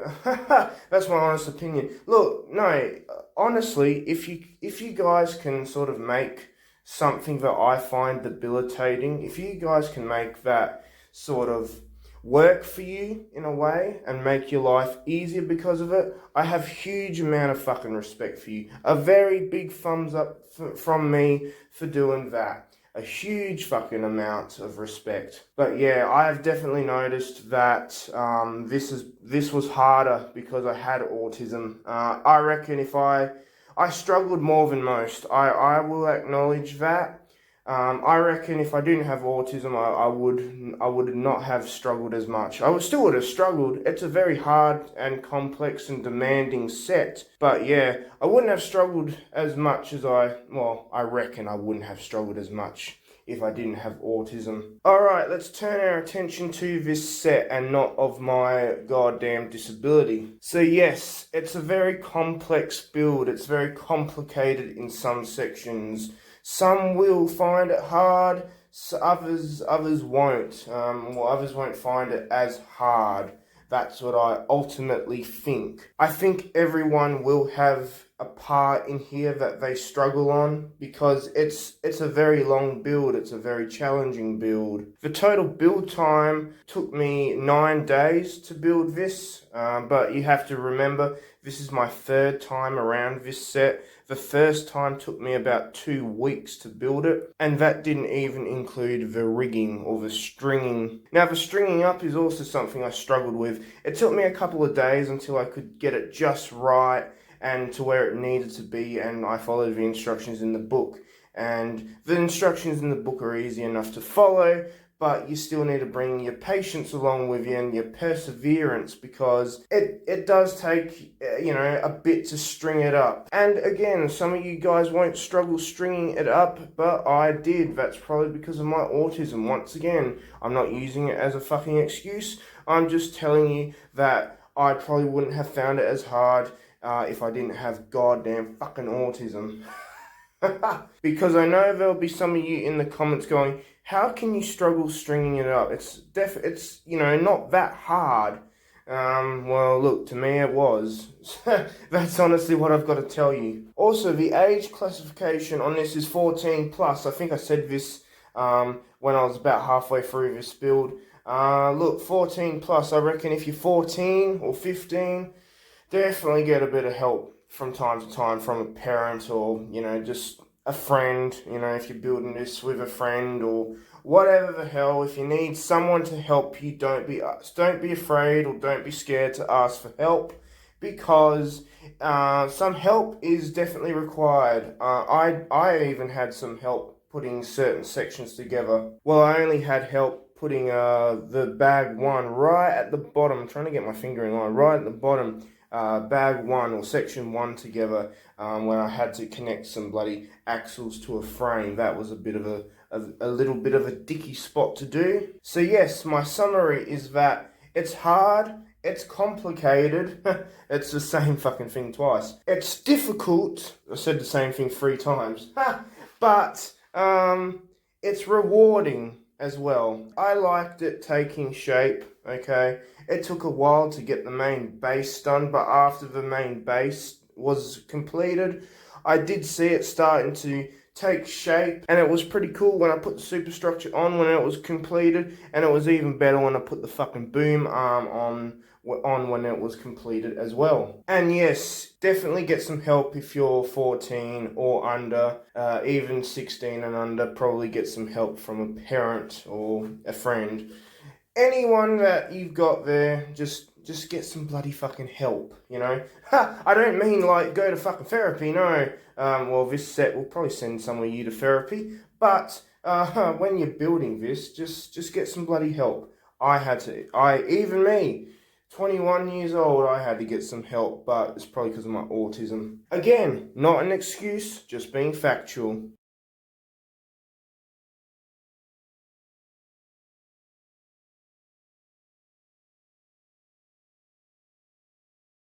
Alright, so that was sort of a summary. So now I'm going to give you guys the good, the bad, and the fucking ugly about this set. The good is that it works. Yeah, setting the bar very low. It works, okay? It will keep you going for a good while, possibly, 1.5 to 2 weeks. It's a rewarding build. That's a good part about it. It looks cool, okay? That's a good part. I like it taking shape and taking height. Okay, I like the aesthetic appeal of it. It looks cool. It looks good. When it's driving forwards and backwards and turning, the motors don't sound strained. I will show you that in a second, but I'll have to put the boom down for that. And I will happily do that. The outriggers work pretty well. Sometimes the pneumatic cable on them gets a little bit snagged, unfortunately. But that's all good because it doesn't distort any function. The battery boxes or the modules pretty much connect to the app pretty seamlessly as well. That's a good thing. And that's probably about it for the good. Now the bad things, or the things that don't work quite as well or intended. Now this might be subjective depending upon who you ask, but these outriggers, sometimes if they're fully extended, they just need a little bit of a push to go back in. That's not so bad, but still, it's breaking the immersion a little bit. But yeah, I don't really mind that. Sometimes on the app, it's hard to figure out which way or which button you need to press for the cables or for the flying arms, for the cables to not be like super tight and snag the flying arms up here and bend them and warp them out of shape. But again, I think that's just more of a practice thing. Now the arm has quite a few little, I wouldn't say faults, but sort of little flaws here. These lifting rams, these lifting arms, they don't have enough pins in between them, so they'll click and separate. And then it won't, these worm gears won't glide on the racks properly. To make the boom go up and down. So when you're building it, probably put more than what the instruction manual says. Probably put more pins. There's spare holes when you're building these, so I would suggest use every spare hole and put a 3-length Technic pin in there, not just a normal 2-length, not like a normal little black one, but put like a long white one in there, and do that for both arms. Otherwise you're going to have problems. Or if you don't want to do that, you can super glue these joints in. I haven't done that either because I want to keep this sort of as authentic as possible. Also, this little bar in between that's held on by pretty much 2 Technic pins, one at each side, that doesn't give it enough stability, well, that I have found. I would suggest another fucking pin somewhere or another bar across, because one brace is definitely not strong enough. I would suggest an actual cross brace in the shape of an X. Again, it's okay if you want to hold the arm while it's coming up. You may have seen me in the little sort of montage or whatever fucking hell it was that I did. I had to hold the arm up while it was sort of extending out or erecting because these guys would just separate and sort of click and break, and it's not very fun having to put them back together a half a dozen bloody times, because right at these joints right down below they sort of separate, and that I've had to replace them about 3 or 4 times. I had to rebuild one completely, and that wasn't very fun. And this hook up here, when you're stringing it, it's very hard to get the line sort of, a quad drag line or whatever the hell it is, a 4 drag line. I did have it, but unfortunately I laid this hook on the ground. I had too much slack coming out. When I put the boom down, this laid on the ground and all the strings sort of fucked up. So I did have it right at one stage, but unfortunately It's sort of done that to itself with a little bit of help from me. Alright, that's pretty much it for the bad. Now it's time for the fucking ugly. Again, this is very subjective. This might not happen on your set, but this is what happened to me. So you've got two large motors, I think these are large, Hall motors in here, large Hall motors. This one forgot that it's meant to be a Hall motor, so this will just keep on spinning and spinning rather than stop when the app tells it to stop. This one's fine, this one stops when it's meant to stop. This one will keep on spinning, unfortunately. I don't fucking know why. I had this second to last wheel, we're at the back, so there's the superstructure. This second to last wheel, the rim snapped from the hub, so I did have to use super glue to super glue the rim back to the hub, and I'll put some pictures up on screen so you can see the inside of one of these tires. So yeah, unfortunately, if you guys are against using super glue on your sets, I'm sorry, but I had to. I was left with no choice, otherwise, well, I'd have no wheel. So yeah, unfortunately I had to do that. And I know you guys can't see it, but right in that joint, maybe you can see the little axle. My servo motor actually, well, the servo motor's fine, but the sort of where the cogs sit, or I guess the gears of the wheels, and the pneumatic rams sit, sort of where those sit, the little axle connecting these little pins, or this little pin in. The axle came off the drive shaft of the servo motor, and that broke when I was actually testing it. So my outriggers don't actually, the little pistons on the end, they don't go out anymore. So unfortunately, I can still push them out. But yeah, unfortunately, they don't go out anymore. So that's sort of, I mean, look, the pistons on the end of the outriggers, or the stanchions, whatever the hell you want to call them, they're not the most stiffest in the world. Stiffest, yeah, we'll go with that.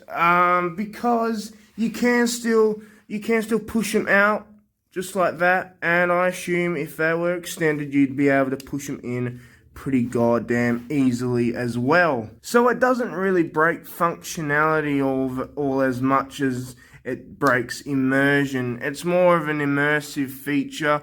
It is cool to see these go down, but unfortunately, right in there, you can actually see the blue arms right in there. They still, well, do they work? I don't know. I don't think they do. So, yeah, that's a very unfortunate fact that that won't work. And look, I've tried to fix it and stuff, but this is my third time through this build, and if things still want to fuck up on me, then I just have to go, look, it's fine. At least I built this to completion. At least I strung it up to completion. I didn't let it beat me, even though there were some times that I wanted to just fucking give up. But yeah, I didn't let it beat me, and this is as complete as I'm going to get it. Also, as a side note, as reinforcing things go, because reinforcing these arms is heavily recommended, reinforcing this little white piece here to this sort of base is heavily recommended as well, because in the manual it tells you to only put 2 in, or 2 little black pins in. I recommend putting 4 in, otherwise when you have the arm up like this and you try and extend it and all that kind of shit, it will like to snap off and completely disconnect from there. So definitely recommend putting more pins in there just to secure it more better, make it more structurally integral. So those are the only 2 modifications I did. Super glued that wheel back together and put 2 more extra pins in there, because that was pissing me off when it kept on snapping off. But let's get on to why you're here. Because you want to see this in action. You want to see the functions work. And I will show you it. I'll show you everything working except for the outriggers going out, because, well, I can't get them to work. But seriously, it's a minor point. They still extend, they still retract. the stanchions won't go out. And since I am a cheapo recording on a phone, not an actual camera, I'll have to use this phone, this prehistoric phone, to record while I use the phone that I'm currently recording on to give you guys functions. I don't know if I'll record the screen or not, like screen record what I'm doing on the phone, or I might just show you what I'm doing just to make it bloody easier, because yeah, this video is going to be long enough and more editing will just take more time to get this video out. So yeah, let's get on to the functions right now. Alright, so I've got all the battery boxes on. Sorry if the camera quality is taking a hit right now, but this is a phone that is about 10 years old, probably even older. So I get given 3 options: scan, find, and select device. I gotta go to select device. Sorry, I can't talk fucking properly. Then I click that and it will automatically merge all the boxes. It will find the boxes and connect to them.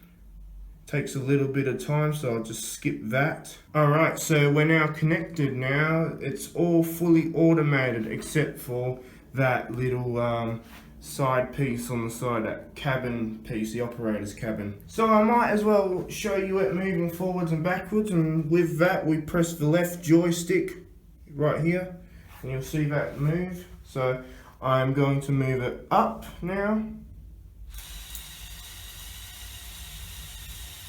And now I'm going to move it back, or down to move it back. And it has got a bit of a turn on it, I think, because I've fucking turned the wheels with this right joystick, left and right. But yeah, you can see it's pretty good. I know you might not be able to see the individual wheels. I'm sorry about that. It's a shitty camera. But yeah, you can see it's turning, sort of.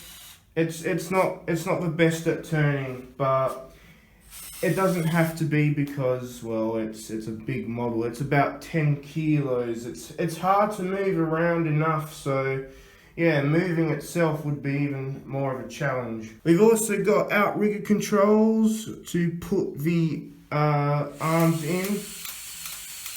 You can see what I mean with a click. That was me moving this joystick to the left. If I moved it to the right, they would extend, but they're already at full extension. This here on the right is to raise and lower. Obviously that doesn't work. I mean, but yeah, you can hear the motor engage, but it's not going with the pump. So unfortunately, that's what we have. These buttons on the bottom, it's right in the middle right now at resting position, but one of them puts them in, one of them puts it out. What's this button do? Nothing. I think it's meant to put them in. Oh, maybe that. So I don't know. I have some connections around the wrong way. Oh, I might take them out before I hit into the main chassis, because, or the main base, because I've got the extensions extended. Now there is 2 sort of sections. This is your driving section, and if we tap on the top right corner, we can go to the next section. And this is all the auxiliary functions, I'm pretty sure that's what you would call them. Now these 3 joysticks, if we pull the joystick up or down on the first joystick, the one on the most left, that will raise and lower this boom arm here.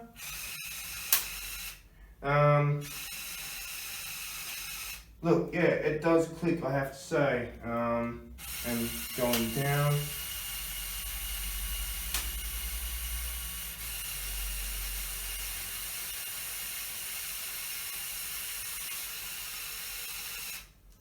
Yeah, okay, that's pretty much it. I have to sort of be careful because the one on the left will keep going, as I said, and the one on the right, I saw the one on the right stop. I saw the gear stop moving. Now the joystick in the middle, that makes the arm go up and down, extend and retract, and I will show you that.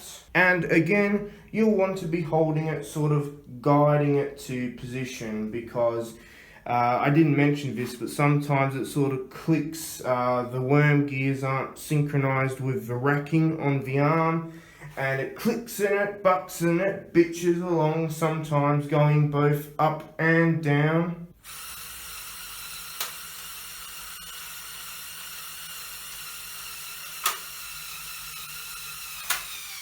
But also when you are opening the arm, I forgot to mention, because I sort of made a little bit of a fuck up, you do want to extend the arms, the Y arms, and the cable associated to the arms. And you can do that with this button here, this grey button here. I've got to figure out which way we need to pull it. And to extend it for me, I need to pull it to the left. But it might be to the right with you. I don't know. I think maybe I fucked up on some connections. Alright, now orange and yellow. Orange makes the sort of this go out. I'll show you orange and yellow. So orange.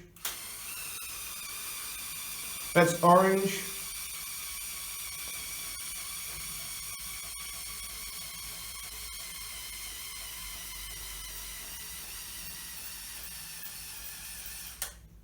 Alright, that's orange, and I need to get some more line out. So that's orange for you, and the yellow button swings these arms out. Pretty much just like that, and that's as far as she will go. Now, unfortunately, because my cable for the main drag line, the main hook, has sort of tangled up, it doesn't sort of go down by itself. You need to give it a helping hand. Pull it the fuck down. Okay, that's helping hand. Alright, so the hook's down there. I don't know if that's enough leverage or distance, but I will make the boom go up now, and I will sort of see how far we can get it. Okay, let's have a look at this, shall we?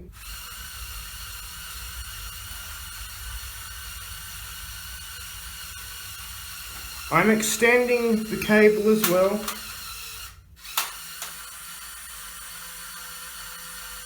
Again, guide it up, help it up.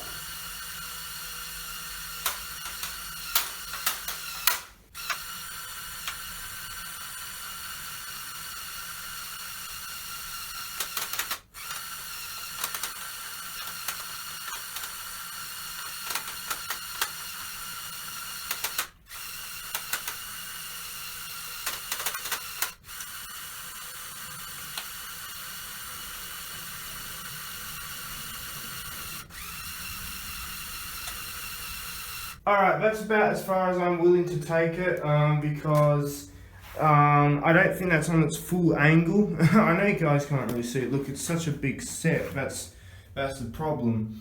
Yeah, there's my drag. There's my drag queen. Yeah, whatever, we'll go with that. Drag crane in the background. There's my white crane in the front, in the foreground. And that's about as far as I'm willing to take it, because I'm trying to fucking get the angles right on it, and I can't because of the main boom angle, because this left one likes to keep going out, and this right one needs to stop. It doesn't need to stop. It needs to fucking help out the one on the left, and it doesn't, and the left's too fucking, oh no, too excited. Now it says 1.6 meters it can go up to. I've got that just shy. I've got about 1.55 meters. So close fucking enough for me. So instead of 160 centimeters, it's at 155. Alright, well look, yeah. How far can I push it? Man, I don't want to push and break this. It's clicking. Stop clicking. Okay. It keeps on clicking, so that's as far as she'll want to go. And look at the flex on that fucking arm. I actually, when I was putting this all together and stringing it up, I actually did fucking overflex that arm, so it's sort of got a permanent disfigurement when she's all out and about, but when she's all tucked in and away, it's not that bad. How can I sort of get this? We'll go into the next room, I guess, and sort of do the best we can, but that's sort of how she is in her full glory, her arm fully fucking extended.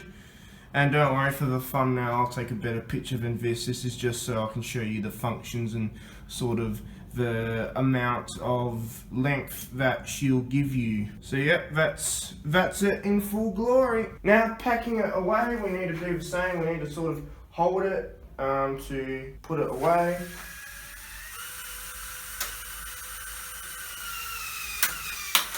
And yes, that's the clicking I was telling you about.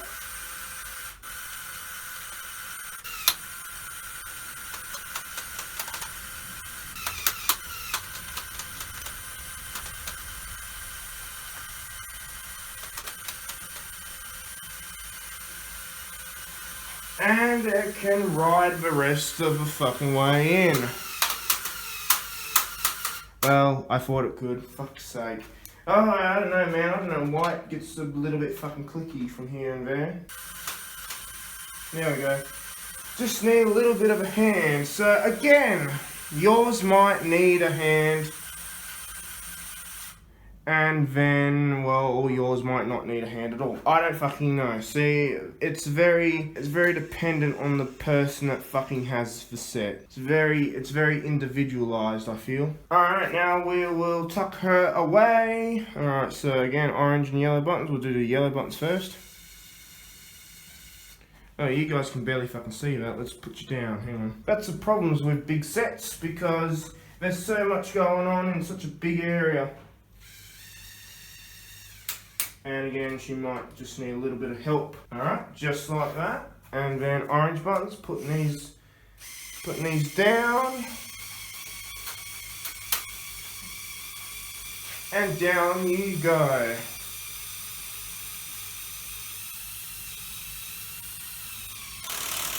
And it clicks. And that's fine, it's meant to click, that's just showing you that it will not go down any further.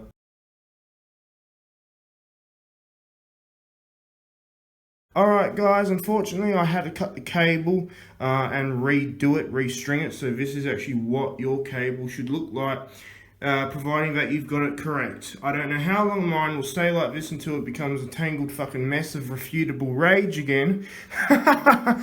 But yeah, so that's what it should look like. It actually tells you not to fucking put cable through this last runner here. It says that on the book. So there you go, there's the last runner.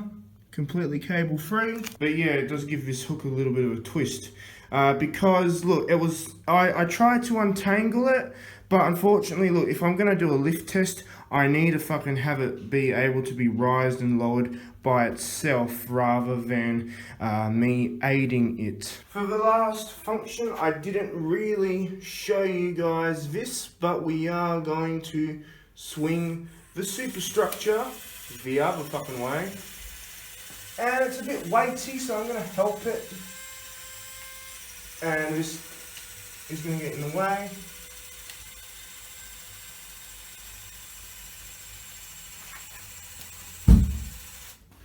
I just walked into a fucking door. Congratulations. So I just held the counterweights, or where the counterweights are on the superstructure, because I don't want those white pneumatic cables getting snagged or strained. But yeah, that's proof that it works, and it works pretty bloody well. Now it's time for the hook to work its magic, and that is the third lever on here. The superstructure is this red button, and the third hook is here. And it is pretty friggin' slow. Oh, hang on, I might need to give it some help, because sometimes the string gets a bit tangled up in the spool. Hang on. Still coming on down.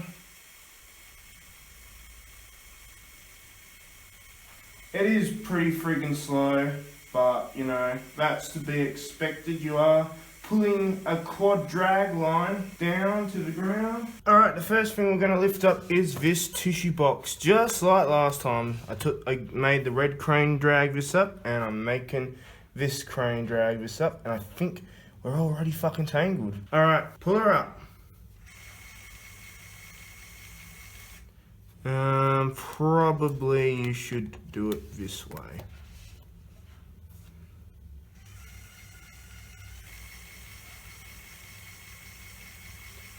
And it's off the ground, just like that. That weighs next to nothing, so that's fine. Put it back on the ground. and we have it just like that. Alright, next this bag of balloons, which weighs 245 grams. As you can see, don't know what that is in ounces or pounds, so please don't ask me. I'll probably put a conversion up on the screen for you. Here we go.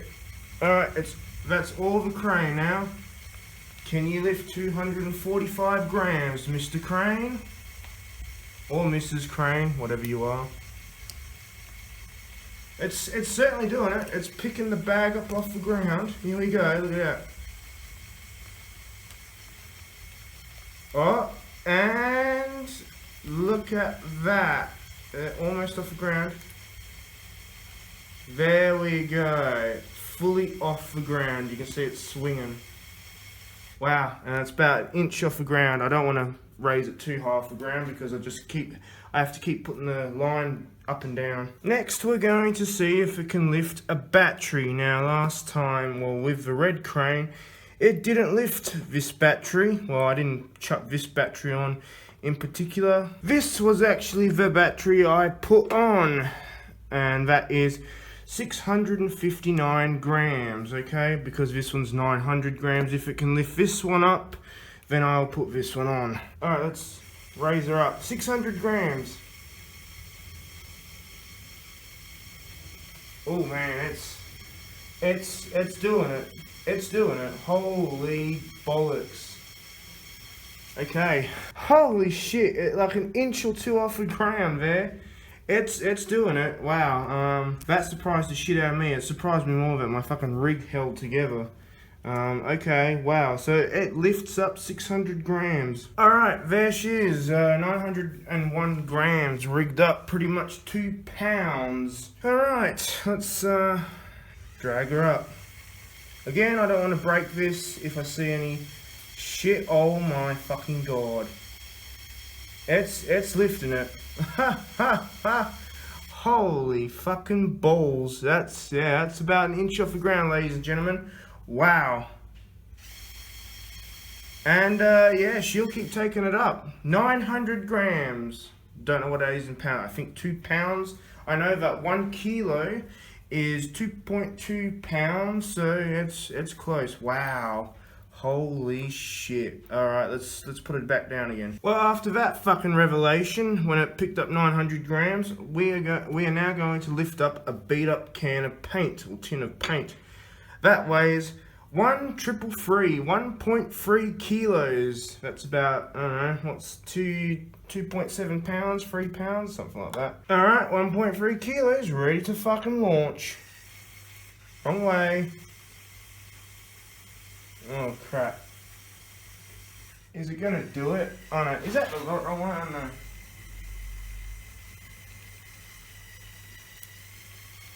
Alright, is my rig gonna fucking hold? Alright, the superstructure is starting to lift up. Oh god. Aha. Yeah.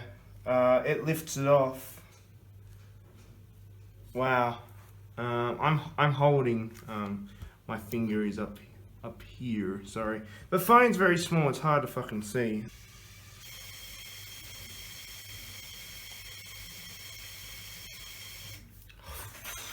Wow. Wow. Wow, fucking wow. Finger length up off the ground. Holy bollocks. Holy shit. Wow. 1.3 kilos lifted. The superstructure is lifting up at the back. It's not having a very good time, so I will not raise it any higher than that, but fuck, it gets it off the fucking ground.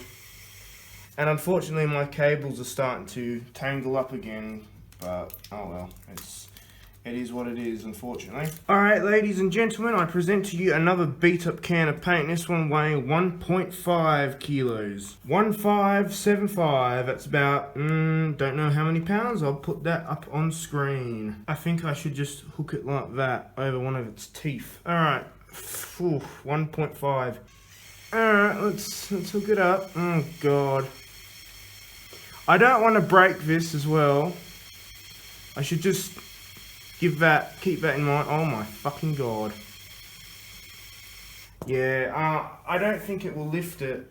Look, the superstructure, I know you might not be able to tell, but the superstructure, it was flat, now it's like that. I don't know if I want to push this, that's the thing.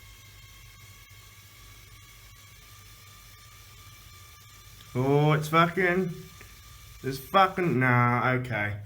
I don't think, alright, so I think the max you can lift is about 1.3 kilos, whatever that is in pounds, 2.5 pounds, 2.7 pounds, whatever.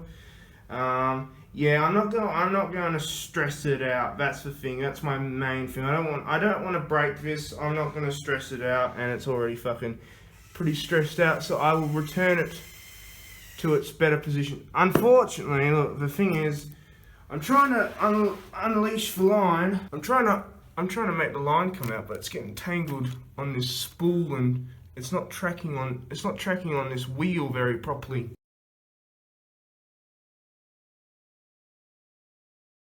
Alright, well, congratulations, you've made it to the end, the conclusion of this long-ass fucking video. So in totality, there is my review of that. Now, a little bit of a thing at the end, a thing, yeah, I guess so, is that when you are stringing it up and stuff like that, I did find it easier to open modules, just one module at a time, rather than setting it all up, because it does take a little bit of fucking around to do, honestly. So, you know, rather than setting 3 modules up, waiting for them to all connect and stuff, yeah, I just set up one module at a time and did the functions with that module, and it worked okay for me. When I was testing it, lifting up shit, I did actually have one of the modules disconnect, and if you do get one of the modules disconnect, when you're trying to use this, it will throw you back to the main menu,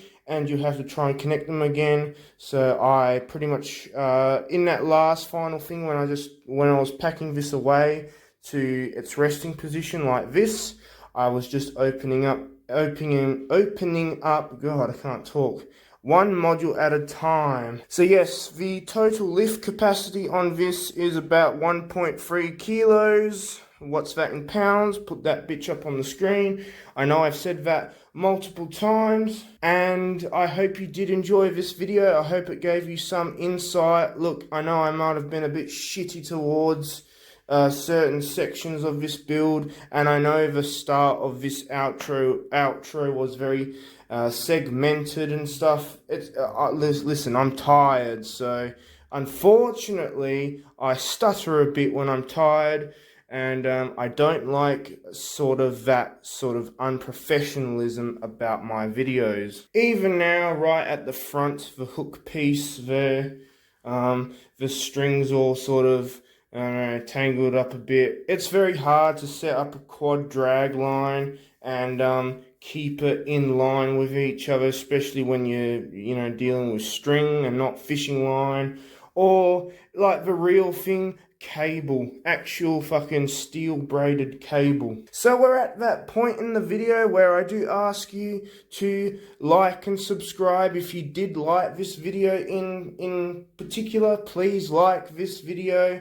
If you didn't like it because I whinged and complained and bitched too much, you can feel free to leave a dislike and throw me some abuse in the comments.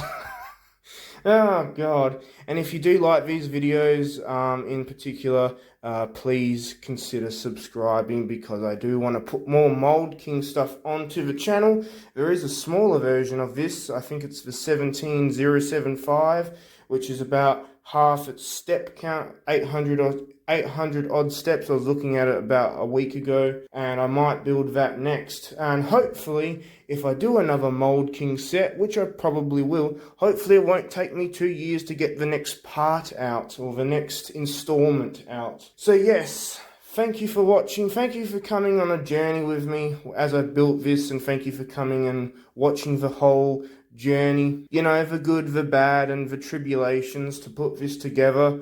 And if you do like this video, please chuck it a like. And if you do like these videos in general, consider subscribing. And I will see you guys in the next video.